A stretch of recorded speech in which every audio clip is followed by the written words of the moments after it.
بعض لوگ کہتے ہیں اتم الصیام الی اللیل، روزہ رکھو رات تک، تو رات داخل نہیں ہے. اتم الصیام الی اللیل، روزہ رکھو رات ہونے تک، تو دن میں روزہ رکھا جاتا ہے، رات کو روزہ رکھتے نہیں. تو تک کا مطلب یہ ہے وہ چیز اس میں نہیں آئی. لہٰذا عید المنافق کا مطلب یہ ہے کہ ہونیوں تک ہو، کیوں نہیں اس میں شامل نہیں. ایسا سمجھایا تو سب کے وضو ہو جاتے. ہاں میں اس واسطے بول رہا ہوں، آپ کو کوئی آدمی چکما دے سکتا ہے. آج ہمارے پاس بہت سے فتنے پیدا ہو چکے ہیں، اور یہ سارے فتنوں کا ایک ہی علاج ہے کہ آپ قرآن کے ماہر بنیں، دوسرا کوئی علاج نہیں. آپ دوسروں کی آنکھ سے کب تک دیکھتے رہیں گے؟ یہ قرآن رہنمائی کی کتاب ہے، اس سے کافی سوچ پیدا ہوتی ہے. اس کتاب سے غفلت، اس کتاب سے دوری سبب ہے دنیا والوں کے گمراہ کرنے کا. سبب ہے. نبی صلی اللہ علیہ وسلم کے زمانے میں ہر برائی تھی. قریانیت، ننگا پن آج کچھ بھی نہیں ہے. آج کا ننگا پن شرمائے گا اس زمانے کے ننگا پن سے. خانہ کعبہ جیسی مقدس جگہ پر طواف عورتیں ننگا کرتی تھی. خانہ کعبہ کے اطراف سیڑھیاں بچتی تھی. خانہ کعبہ جیسا مقدس مقام، اس کے اندر 360 فٹ رکھے ہوئے تھے. اس سے بڑی بے حیائی کیا ہو سکتی ہے کہ عورتیں مردیں دونوں ننگے طواف کریں؟ لیکن قرآن نے نہیں کہا کہ یہ بے حیائی کا دور ہے. کیا کہا؟ زمانے جاہلیت کہا. جوا عام تھا، قمار عام تھا، رہزنی عام تھی، ڈاکہ زنی عام تھی، قتل عام تھا. لیکن زمانے قتل نہیں کہا، زمانے سرقہ نہیں کہا. کیا کہا؟ اس کا ایک ہی نام دیا، یہ زمانے جاہلیت ہے. اور ان تمام جاہلیت کو ختم کرنے کے لیے یہ نہیں کہا چوری کیسے بند ہو، ڈاکہ کیسے بند ہو، ننگے طواف کیسے بند ہو. ایک ہی چیز اللہ نے کہا، اقرأ بسم ربک الذی خلق. اللہ کے نام سے پڑھ لے، اللہ کی کتاب شروع کر دے. جیسے ہی صحابہ کرام پر اللہ کے نبی نے آیتوں کو پیش کیا، آیتیں پڑھتے گئے، گمراہی کے بادل چھٹتے گئے. ان سے بہتر انسان اس کائنات میں اب پیدا نہیں ہو سکتا. کہاں سے آیا؟ جو دور جاہلیت جس میں ہر گناہ تھا، ہر بے حیائی تھی، اس کتاب کے کھلنے سے، اقرأ کا بٹن دبانے سے ساری کائنات روشن ہو گئی. ان کے دل روشن ہوئے، ان کی آنکھیں روشن ہوئی، جہاں جہاں پہنچے روشنی پھیلاتے چلے گئے. آج بھی جو اس کتاب سے قریب رہے گا، اس کا دل، اس کا ایمان، اس کی آنکھیں ایسے ہی روشن ہوں گی، اس کے افکار روشن ہوں گے، اس کے خیالات بہت بلند ہوں گے. تو اس کتاب سے قربت سبب بنے گی آپ کی ہدایت کے لیے، رہنمائی کے لیے. اس کتاب سے جتنا دوری لوگوں نے اختیار کی ہے، اتنا ہی لوگوں کو موقع ملتا ہے. ہر باطل فرقے گاؤں میں گمراہی پھیلا رہے ہیں. کیوں؟ ان کے پاس علم نہیں.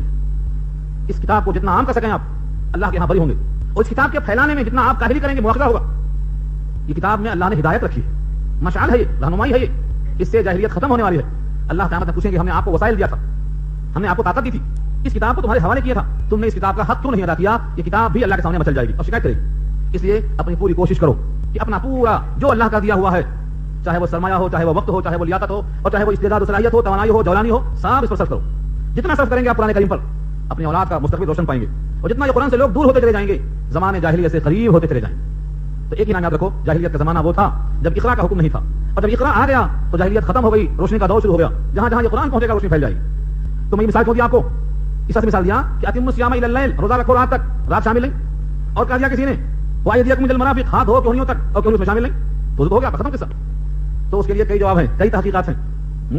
علمی بحث ہے. ہر بحث کو عوام میں سمجھانا مشکل ہے، لیکن جتنا ضروری ہے وہ تو آ گئی. یہ دقیق بحث ہے. دن اور رات دو الگ الگ چیزیں ہیں. دن اور رات دو الگ الگ چیزیں ہیں. روزہ رکھنے کا محل اللہ نے دن کو بنایا ہے، رات روزہ رکھنے کے واسطے نہیں بنایا ہے. یہیں سے معلوم یہ ہے کہ روزہ جو دن میں ہے، اس دن کی مدت اور اس کی حیثیت کہاں تک ہے؟ تو ہمارا دن ڈوبنے تک، رات شروع ہونے تک. لیکن یہاں جو آپ وضو کر رہے ہیں، ہاتھ دھو رہے ہیں، یہ پورا بدن ایک ہی چیز ہے. وہاں دن اور رات کی طرف فرق نہیں ہے، یہاں ایک ہی چیز ہے. جب ایک ہی چیز ہے تو اس کی حد مقرر کیا اللہ نے، الی المرافق، اور جس کی حد مقرر کیا ہے یہ حد اس میں داخل ہے، لہذا اس کو دھونا پڑے گا. یہاں تک دھونا ضروری ہے. کوئی کہے نہیں یہاں تک دھو لو کافی ہے، نہیں کافی ہے. اور آپ کو حیرت ہوگی، مجھے تعجب ہوتا ہے کہ اتنے اختلافات جہاں شبہ بھی نہیں گزرتا ہے کہ یہاں بھی کوئی اختلاف کرے گا، وہاں بھی اختلاف ہے. 5 وقت کی نماز میں کس کو اختلاف ہے؟ لیکن اب یار لوگ پیدا ہو گئے کہتے ہیں 3 وقت کی نماز ہے، یہاں بھی اختلاف ہو. تو یہ خواہشات ہیں، خواہشات کی بنا پر شیطان ان کو لے کے چلتا ہے، بھٹکاتا ہوا جاتا ہے. اصولوں میں اختلاف پیدا کر دیا. یہاں تک حد ہو گئی کہ بعض لوگ کہتے ہیں کہ ہم قرآن تو مانیں گے مگر حدیث نہیں مانیں گے. جو اپنے رسول کی بات کو نہیں مانے گا وہ کیا اسلام قرآن کو مانے گا؟ تو قرآن کہاں ہے، اس کا اسلام کہاں ہے؟ اگر آپ قرآن کو مانتے ہیں تو قرآن تو کہتا ہے نبی کی بات مانو. نبی نے جو کچھ کہا وہ اللہ کی بات کہا، وما ينطق عن الهوى. تو قرآن کو ماننے کا دعویٰ ہے، حدیث کو نہیں ماننے کا اعلان ہے.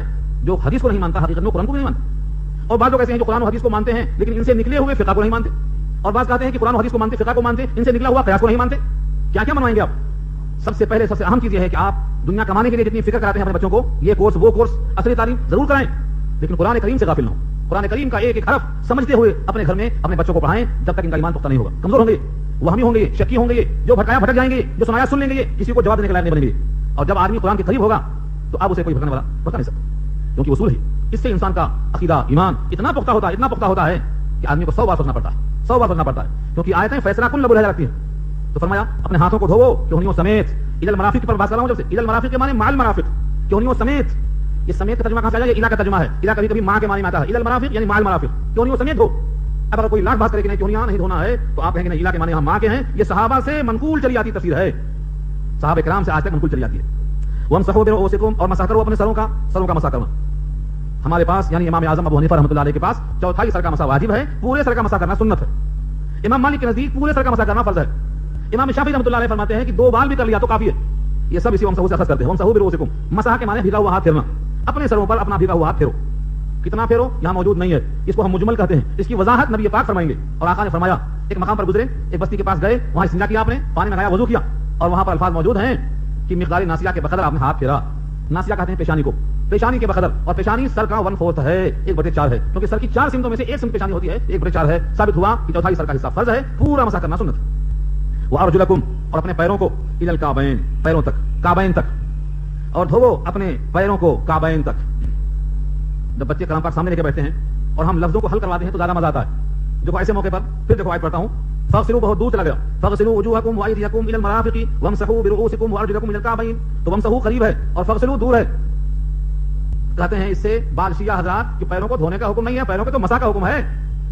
کلام پاک کھول لو, دل چاہے تو دیکھ لو, یہاں کوئی چیز چھپانے کی نہیں ہے, سب واضح ہے کھول کھول کے.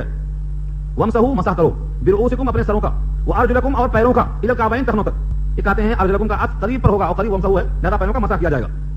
اور فاغسلوا, اس کا تعلق وجوہکم سے, وایدیکم سے, لہذا صرف چہرہ اور ہاتھ دھویا جائے گا اور سر کا مسح کیا جائے گا. اور اس پر عطف ہے پیروں کا, لہذا پیروں کا مسح کیا جائے گا, دھویا نہیں جائے گا. آج بھی بہت سے طبقے ایسا ہی ترجمہ کرتے ہیں کہ پیروں کو دھویا نہیں جائے گا. یہ حدیث کے نام ماننے کی وجہ سے ہوا ایسا. حدیث میں کیا ہے, ایک موقع پر صحابی بیان کرتے ہیں, سفر میں ہم تھے, سفر میں چلتے چلتے نبی صلی اللہ علیہ وسلم پیچھے ہو گئے اور ہم لوگ آگے نکل گئے. نماز عصر قریب تھی, خطرہ تھا کہ چھوٹ جائے, تو ہم نے کہا چلو جب تک آ رہے ہیں تب تک وضو سے فارغ ہو جائیں. جلدی جلدی ہم نے وضو شروع کر دیا, حیبت اور جلدی میں کہ نماز چھوٹ نہ جائے. پیروں پر برابر پانی ملا نہیں, پانی ڈال لیا خالی, ایڑیاں پیچھے سے تھوڑا سا خشک آ گئی. آپ نے دور سے دیکھ لیا, اور کبھی آپ بلند آواز سے چلا کر مسئلہ بتاتے نہیں تھے, یہ ادب کے خلاف ہے, لیکن آپ نے یہاں فرمایا ویل للعقاب من النار, ان ایڑیوں کے لیے ہلاکت ہے جہنم کی جو خشک آ گئی ہے. مجھے بتائیے, اگر پیروں پر صرف مسح کرنا ہوتا جیسا کہ یہاں پر کہا ہے بادشاہوں نے, تو پھر تھوڑا سا ایڑی خشک لانے پر یہ وعید کیوں آتی, اتنی سخت وعید کیوں آتی؟ معلوم یہ ہوا کہ ان کا یہ خیال کہ پیروں پر مسح کر لیا جائے یہ صحیح نہیں ہے, اسی حدیث کی وجہ سے. یہ حدیث بخاری کے اندر اسی باب میں موجود ہے, یعنی وضو کے بیان میں. اس کا مطلب یہ نکلا کہ پیروں کو دھویا جائے, یہی حکم ہے. اب سوال اس کا جواب تو کیا ہوگا؟ وامسحوا قریب ہے, فاغسلوا دور ہے, فاغسلوا مانے دھوو, اور وامسحوا کے مانے مسح کرو. تو کیا جواب ہے؟ تھوڑا سا عربی سیکھ لو آج قرآن کو سمجھنے کی خاطر. میری تو رائے یہ ہے کہ مستقل سیکھو, اور جیسے آپ ایسا سن کے چلے جاتے ہیں کبھی سنا کے جایا کرو. ہماری تو خواہش یہ رہتی ہے کہ ہم سناتے ہیں 1 سال 2 سال, پھر چاہتے ہیں کہ ہم سنیں بھی. اب آخر آپ نے سنا کیا, سالوں گزر گئے تو کیا سنا. تو کبھی کبھی سننا اور کبھی کبھی سنانا, اس کو مذاکرہ بولتے ہیں. اسی سے عربی آتی ہے. وارجلکم وامسحوا برؤوسکم وارجلکم الی الکعبین. اللہ اکبر, کیا ادب ہے اور کیا فصاحت ہے. برؤوسکم میں زیر ہے, سین پر زیر, برؤوسکم, وارجلکم زبر اعلام پر. یہ زبر اس بات سے آیا ہے بتانے کے لیے کہ وامسحوا پر نہیں ہے. یہ فاغسلوا وجوہکم وہاں بھی زبر, فاغسلوا ایدیکم وہاں بھی زبر, اور فاغسلوا ارجلکم یہاں بھی زبر. یہ زبر بتا رہا ہے کہ اس کا تعلق فاغسلوا سے ہے. اگر وامسحوا سے ہوتا تو برؤوسکم کی طرح وارجلکم ہوتا. لام پر زیر کا نہ آنا دلیل ہے کہ اس کا تعلق اوپر سے فاغسلوا سے ہے. یہ علمی جواب ہے. تھوڑا سا عربی اگر آپ سیکھیں تو معلوم ہو جائے گا. اچھا, انہوں نے کہا ٹھیک ہے, بعض قرأتوں میں لام کے زیر بھی آیا ہے. قرآن کریم کی 7 لغتیں ہیں, 7 کو منسوخ کر کے ایک باقی رکھا گیا ہے. تو ان 7 میں سے بعد میں کسی میں زیر بھی آیا ہے. تو اس کا جواب یہ ہے کہ یہ قریب ہونے کی بنا پر, پڑوس کی بنا پر آیا ہے. اس کو بولتے ہیں زیر جوار, قربت کا اثر ہے وہ. تو قربت کی خاطر زیر آ گیا ہے, ورنہ حقیقت میں اس کا تعلق فاغسلوا سے ہے, جیسا کہ حدیث میں سنایا آپ کو. فاغسلوا وجوہکم وایدیکم الی المرافق وامسحوا برؤوسکم وارجلکم الی الکعبین وان کنتم جنبا فطہروا. اور اگر تم جنوبی ہو, یہ اوپر اس وقت کی کیفیت ہے جب تم جنوبی نہیں ہو, عام حالتوں میں ہو, صرف تمہیں حدث اصغر ہے, تمہیں صرف وضو کرنا ہے. اور اگر تم جنابت کی حالت میں ہو تب کیا کرو گے؟ فطہروا.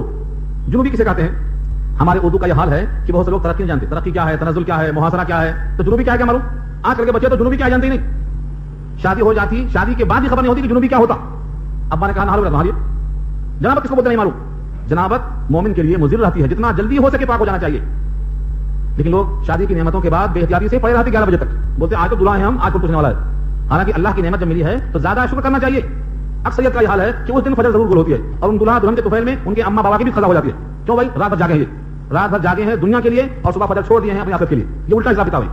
اللہ کا عمل مؤخر نہیں کرنا چاہیے بندوں کے عمل کے لیے. کسی کی دنیا آباد کرنے کے لیے اپنی آخرت تباہ نہیں کرنا چاہیے. یہ ہے مومن کی شان. فجر کی نماز اگر چھوٹنے کا خدشہ ہے تو اپنے کام کو سمیٹ لیا کرو.